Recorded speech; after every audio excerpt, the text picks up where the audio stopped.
With a heroic action saving lives and more, this is Wrestling Rambles. My name is John, and you're watching the Wrestling Report.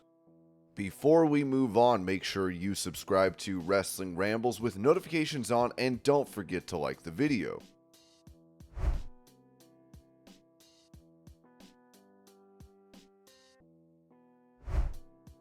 Going over plans for TNA stars in the near future, Ringside News wrote that according to PW Insider, there are plans to further integrate TNA talent into AXS TV programming as part of the company's shift under its entertainment arm. It has been reported that Eric Young will host the second season of the channel's Vinyl Obsession, a series where rockers search for vinyl treasures while reminiscing about their favorite bands and albums. Additionally, Frankie Kazarian, Josh Alexander, and Young will appear in the network's Top 10 Revealed and the very best of the 80s.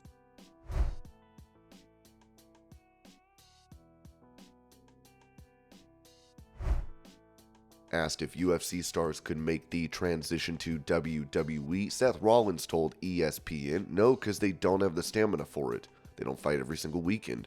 This championship goes everywhere, especially the top stars over there. They are catered to a certain way. That's great, that's their style, that's what works for them. I understand that. You fight maybe once, twice a year. You're crazy if you fight 3 times a year. However, to fight over 100 times a year, make all those towns still be able to train, still be able to do all the media, it's exhausting. I don't want to knock Ronda Rousey, and I love Ronda. She did a lot for our industry and fight industry in general, but it was tough for Ronda. She tried her damnedest, and it was hard for her. I'd love for someone to come over and take a crack if you think you can hang. It's hard.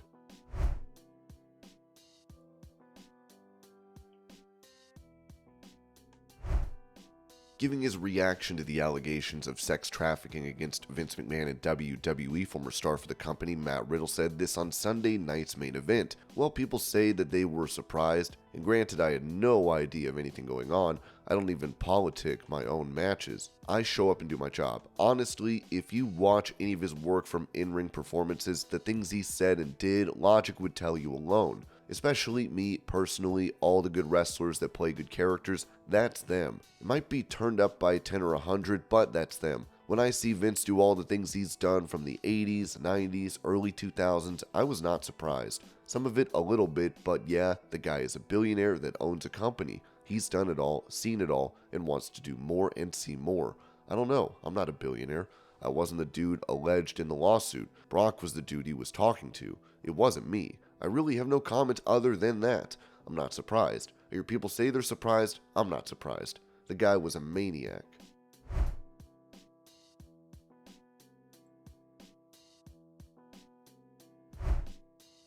Asked about his plans to cash in his Money in the Bank contract for a world title match, Damian Priest told Sony Live, yeah, like I said, there's no rush. But knowing what's coming up, WrestleMania, you got Cody. Who knows what champion he's going to face? You have The Rock getting involved. Obviously, Roman's going to be there, and Seth coming in as World Heavyweight Champion.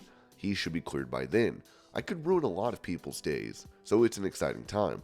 I don't know exactly when or exactly who, but the options are very good.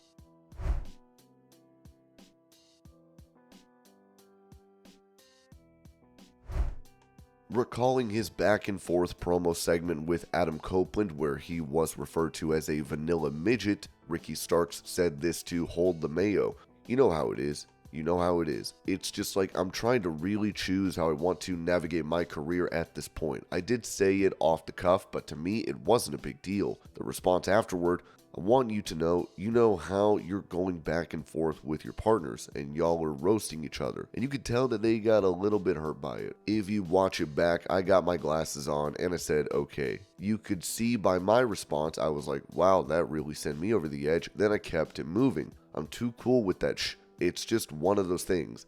I promise you, I did not get eaten up by his response. He didn't eat me up. If anything, he looked stupid with calling me what he did. I really wish I would have hit him back. I thought about it after. I wish I would have said, hey dog, I'm actually black, so you're wrong. Sorry, it was funny.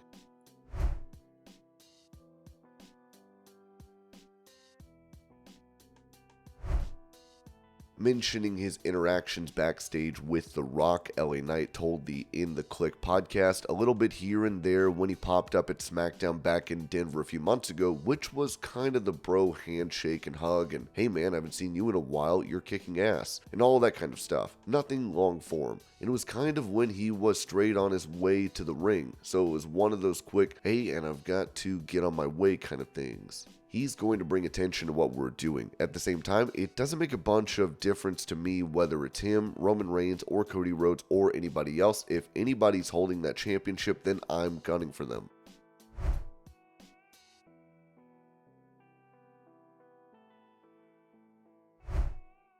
Touching on his willingness to face anyone under the TKO banner, Julius Creed said this to Fightful. I had this idea driving down last night. If I get a question on media day, I'm going to spin it as anybody that works for TKO or Endeavor can get it. It's been a lifelong dream. I take a lot of pride in living my life, not to sound cliche, but no regrets. In a way, I look back and I'm proud of everything I did. In 2020, when I decided to come back and wrestle again on the Olympic scene, my older brother said, "Are you sure you want to do that?" It broke your heart. It was like the worst breakup you could go through. I said, yeah, because I can live with that again.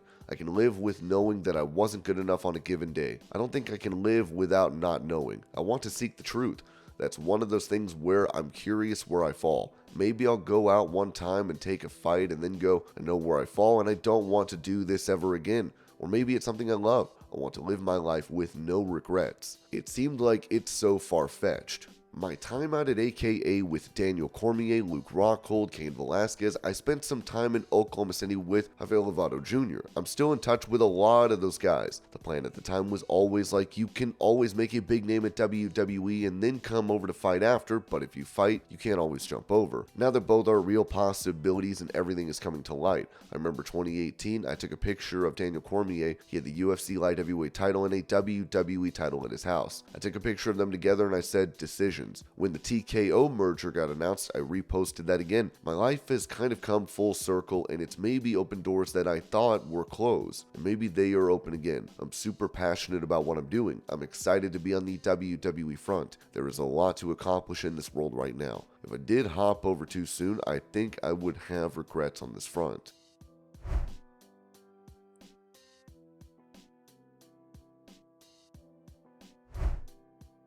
Asked if he would be interested in having a pro wrestling match, AEW President Tony Khan told the Levac and Gauze podcast, I don't think anybody really wants to see that, not anytime soon. That's not something I think we're going to do. I do think AEW has a great roster, the best wrestlers in the world. I would rather try to put the best matches on and have exciting rivalries building in AEW right now.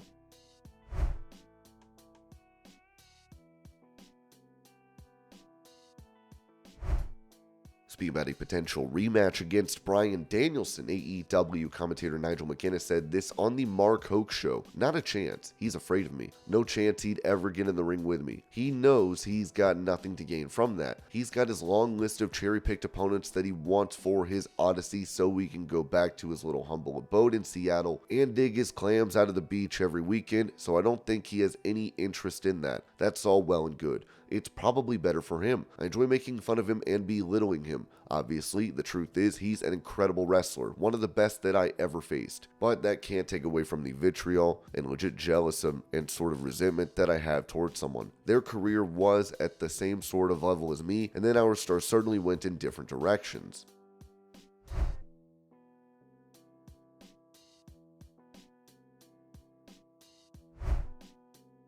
When it comes to his possible involvement at WrestleMania 40, Dominik Mysterio told the Keeping It 100 podcast, I have no idea what I'm doing at Mania. I don't really get a heads up on anything when it comes to creative and stuff. Tell me what to do and I'll do my best to go out there and make it look as best as possible to the best of my abilities. I'm not in the position to be politicking. I'm very blessed to be in the position that I'm in, so I'm not going to be poking at any bears or any fingers or anything. Tell me what to do and I'm here for it. I'm happy. I'm having a blast doing it, especially with the crew that I'm doing it with. I've become actual friends with everybody there. So being able to just go out there and have fun and beat the shit out of people, I'm having a blast.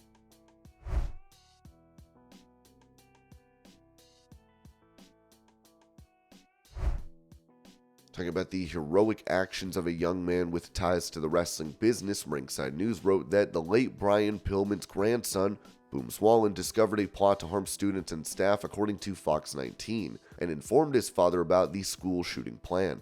Swollen's father promptly alerted the authorities to the plan, which were subsequently stopped by local law enforcement. A 14-year-old suspect was arrested, and the crisis was soon averted. Swollen will now be honored by the Uvalde Foundation for Kids for his bravery in helping stop the attack. Hamilton County Prosecutor Melissa Powers praised Swollen's actions in alerting authorities and helping to thwart what could have ended up as a deadly attack. Speaking with Fox 19, she said, "We believed that this was going to be carried out. We believed it was a tragedy that was averted because of the bravery of a student and the family doing the right thing. They saw something, they heard something, and they said something. We believe that had that student not come forward and nobody discovered the plan that was out there for weeks and being planned by this student of Marymount, we'd be talking about a tragedy in our community with a lot of lives lost."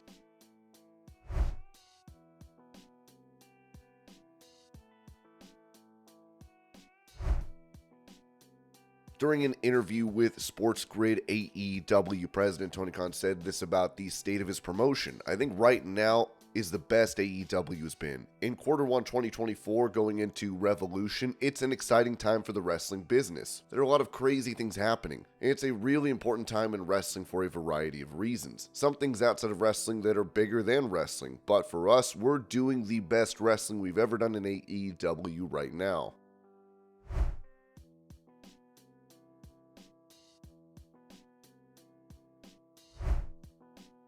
Revealing the origin of him calling Dominik Mysterio Tom and Nick on programming, R-Truth told Rush Hour Morning, "That was Rob Fee and myself. When he said the name at first, we both laughed. We knew it would work. That's one thing about the wrestling business. If we laugh at it, we know everybody is going to laugh at it. That's how we pick and choose. I can't take credit for all of that one."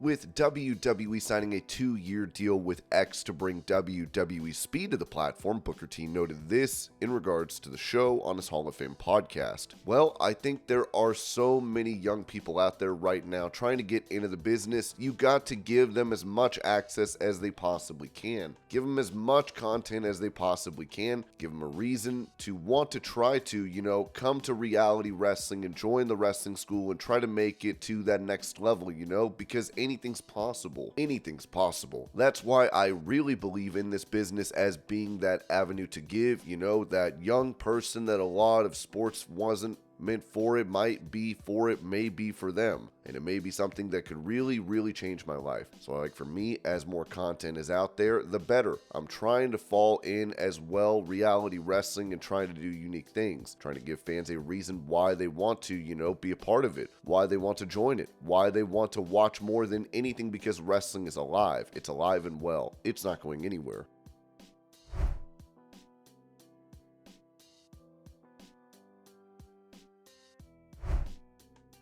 After qualifying for the Elimination Chamber match, Drew McIntyre had this to say backstage. "This is my way to finally get my moment, to finally get the title for me, because my first 2 reigns for everyone else when I was holding down the fort, the whole world shut down. The Cody Rhodes situation I talked about, I injured Punk in the Rumble and sacrificed myself so Cody could finish his story. He messed around a bit, so I had to mess him up a bit. Seth tried to be selfish and force Cody to go with him. That's not what fans wanted. I always want to give what the fans want. If I have to take the hard way to the main event of WrestleMania, that's what I'm going to do. If I have to beat everyone in Elimination Chamber again, which I've done before, I'm going to do it. I'm finally going to earn that moment because I don't deserve it. I earned it."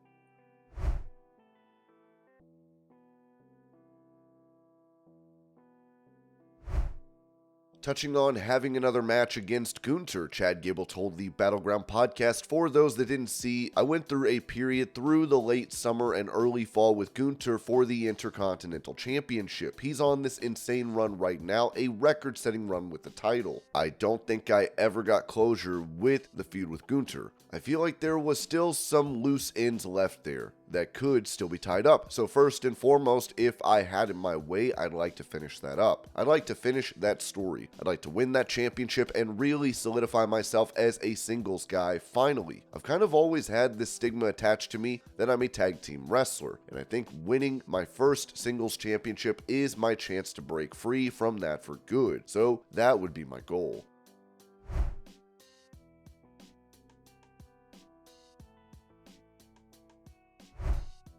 Talking about what brand she might end up on between Raw and SmackDown, Jade Cargill said this to Denise Salcedo. I love Raw, it's a long night, but I love me some SmackDown. I don't know yet. I don't know. I want to see who can give me the biggest bid and who can promise me some great matches. It was previously said by PW Insider Elite that Cargill is set to transition to Friday Night SmackDown in the lead up to WrestleMania 40.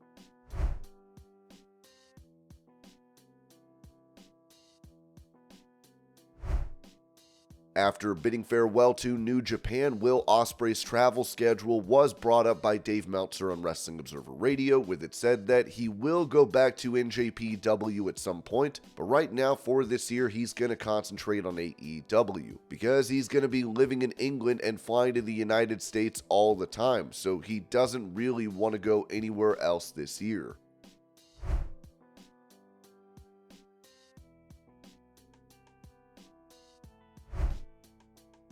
Opening up on the difficulties with making a pro wrestling return, The Rock said this on the Pat McAfee show. I was very lucky in my career in that I was somewhat of a ring general and knowing the ring and where to go and where to be at certain times, but the training camp part of it is hard. You could work out on the weights, all the stuff that you want to do, but until you go back in the ring and you take those falls, those slams, those suplexes, stuff like that, there's nothing like it.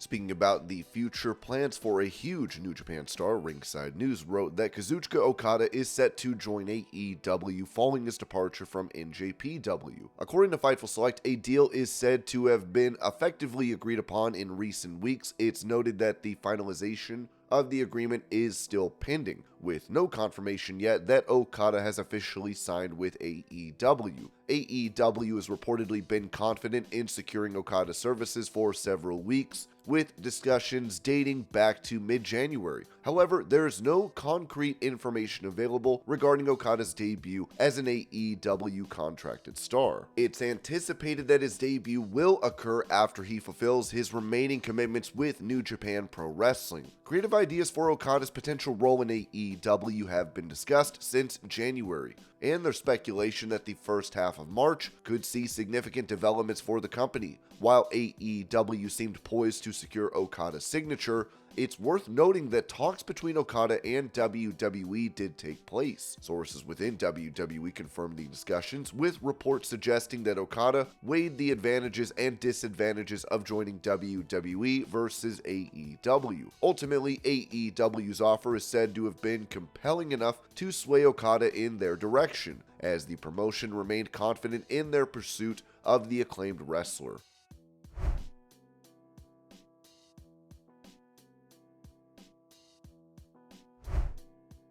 Going over another detail in the case of the late former WWE star Ashley Massaro and what she suffered during her time in the company, Ringside News wrote that Vince McMahon is currently involved in a highly controversial situation following a sexual trafficking lawsuit filed against him by former WWE employee Janelle Grant. Former WWE superstar Ashley Massaro has also become a topic of discussion in connection with McMahon's scandal. After Ashley Massaro's tragic passing in 2019, a publicly available affidavit written in Massaro's own words outlined a trip to the Middle East as a part of a WWE mission to support the troops.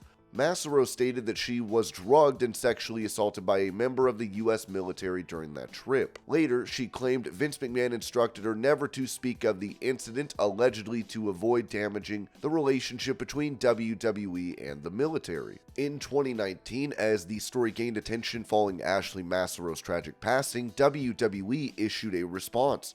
While expressing sadness about her death, the company clarified that Vince McMahon and WWE management were never informed of the alleged incident described in Massaro's affidavit. If one goes to WWE's official website, One can find Ashley Massaro's account of her feelings prior to the tragic trip in Kuwait back in 2007. Massaro stated that anything could happen in Kuwait, but was sure WWE would take care of her. Anything can happen going over to the Middle East, said Ashley, but my company takes care of me, and I trust them. I have full faith that I will come back exactly the way I left, if not a little bit better in the heart. John Laurinaitis also denied covering up Ashley Massaro's sexual assault allegations, evidently revealing that WWE higher-ups were aware of the incident. An unreleased statement by Ashley Massaro accused Vince McMahon of preying on female WWE stars as well. And this was your pro wrestling news update. I hope you're all having a great day. Thank you so much for watching, and I will see y'all later.